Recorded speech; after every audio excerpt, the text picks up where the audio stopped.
أشير إلى نقطة هامة. هذه المنطقة، دققوا معي، هذه المنطقة إذا حصل فيها حرقان وألم شديد وهكذا، فاعلم أنه القلب، وأسرع في الإسعاف. في الساعة الأولى من دخولك المشفى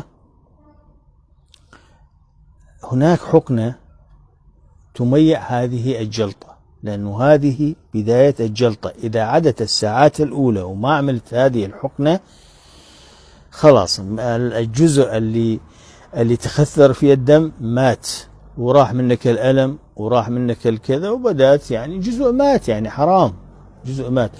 وبإيدك الإسعاف يا أخوان. هنا أدخل في الإسعاف العشبي قبل إسعاف المشفى. حصل هذا الأمر وأنت في البيت، تنبيه لأخواتي والأخواني وكل الناس، حصل عند أبوكم، حصل عند أمكم، حصل عند أخوكم هذا الأمر، الألم الشديد في وسط الصدر، حرقان، هذا هو القلب مباشرة.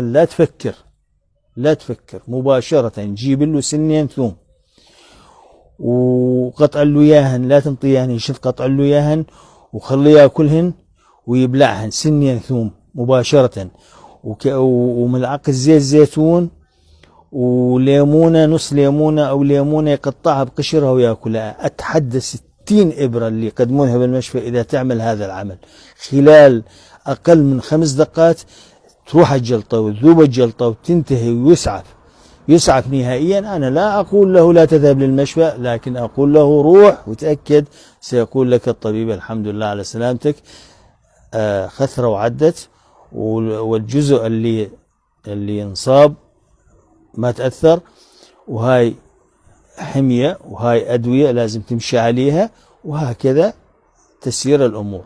فالإسعاف الأولي يا أخوان كما ذكرت لكم، لا تأخرون على من يصير عنده الحالة هاي، لا تأخرون، سنين ثوم مباشرة يسفنوا مع ما ذكرت إن شاء الله.